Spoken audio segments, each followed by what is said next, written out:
original model. One day we're gonna have it on the stand. It takes time. I'm a little black girl making moves, trying to make shit happen. So you see that. Oh yeah. Those of y'all who didn't see it, US Pack. We started this shit, okay? So I started doing hair like 14, 15 in the salon because my mother had one of the first hair braiding salons in Chicago. And at that time, Black Power movement was like really big. So people were like really wanting to like love their natural hair.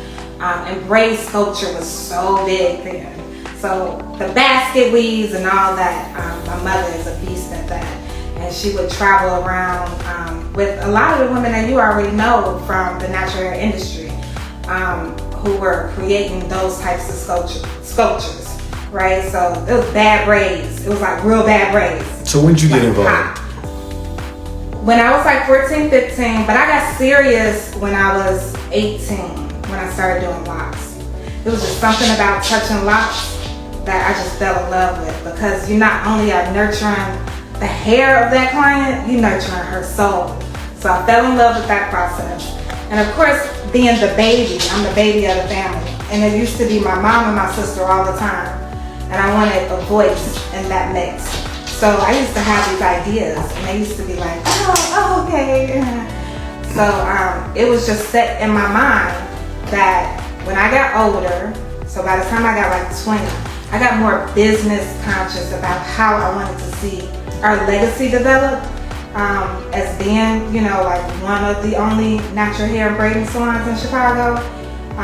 It was like something in me that wanted to like immortalize what we had done, what we had been through, what we're still going through.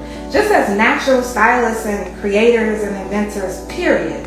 I think that's important for women of color. So I got serious and I started campaigning with different like Barack Obama and Emily's List and all that, just so I could like learn, you know, grassroots working and campaigning.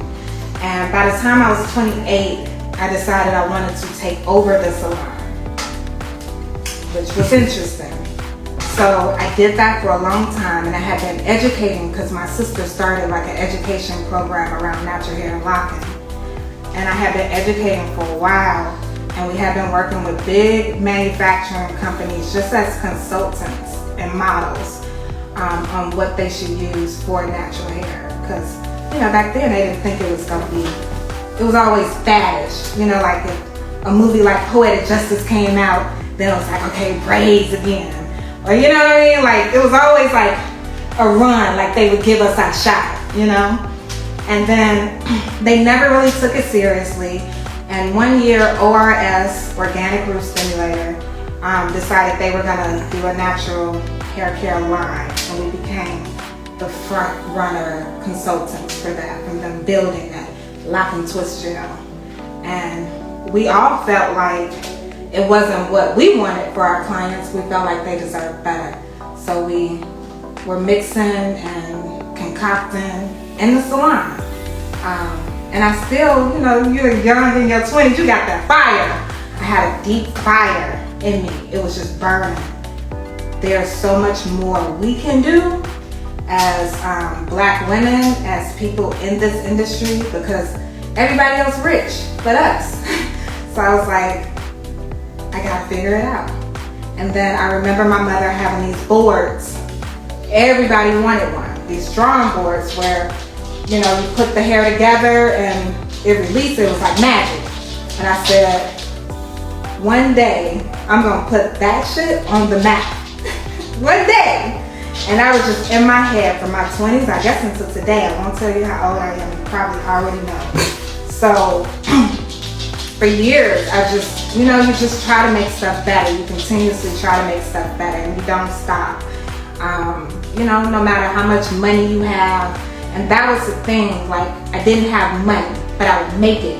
Like, we're gonna do a class and then we're gonna build a product. You know, like you make it and then you flip it. So I was just doing that for a long time. And then when COVID hit, you know, everything kind of changed and you have to figure out how you're going to adjust, how you're going to maneuver. So I could rely on the products that I had already built. And at that time, right before that happened, Whole Foods had given us an opportunity to be a local vendor. And it was just kind of like, all right, we got to keep doing it. And we're still on that journey. Just keep building from there. You know, when you have something in your mind, you can't wait for it to happen. You got to tell people what's happening and then just be in the thick of it while it's happening. And that should be real hard. But at the end of the day, you just kind of go with it and ride the wave instead of waiting for the wave to come and follow you. So that's what we're doing like every day, just trying to maintain and build and maintain and build. So same thing everybody else is doing. Real talk. I really appreciate y'all. Yeah. At the end of the day, these products are built for you, for us, to make sure that we continuously give our clients what we promised them, and that's great, great hair care products, healthy hair care products, and revolutionizing the game. You have a goal, just do it. Just send it to like 3 people. I'm always touching base with my core, trying to figure out what they think about this, what they think about that. Send them stuff. Send somebody your class. Amazon says she's really proud of you. Thank you, Mom. That's good, baby. Thank you. Yep. Send somebody a class. It could be like your core group, 3-4 people. Send them what you want them to see, and then just let it grow from there. Somebody is gonna really, really be affected by what you have. 30 years experience. Yeah, you got a lot to teach. You got a lot to teach. Okay, the good, the bad, and the ugly. Teach all of it. It's a pyramid. You got to teach all of it. The good, I could talk about my accolades, all my trademarks, my patents, all of that. And that's great. It ain't making me no money, but it's still great. All the products that I've spent blood, sweat, and tears trying to create, me and my team, and watching me feel like, oh, I don't know what I'm doing. You're going to feel that. That shit never goes away. But at the end of the day, somebody is in appreciation, and those are the people that matter. The people who be saying, oh, that shit ain't gonna work, or that ain't, You selling grease? They don't matter. Yeah. That's what people would say. Oh yeah, y'all sell that hair grease. Okay. But that's not who matters. The people who are affected by your story, that's who matter. The people who you are trying to provide the ultimate service and product for, that's what matter. And it's not easy. It's not easy. She said she used it. I gotta do something. So I'm still on that mission to make sure that we keep producing and doing what we gotta do. And this is all, family self-funded. So, people like, they gotta, we doing the best we can do. We doing the best we can do, and that's all we can do. So, and we really are. Anyway, now I'm getting tired of talking to myself. The Grip God said you were rewarded for your obedience and sacrifices. I appreciate that. All right, y'all. So, not the last time that I'm gonna come back and talk about this.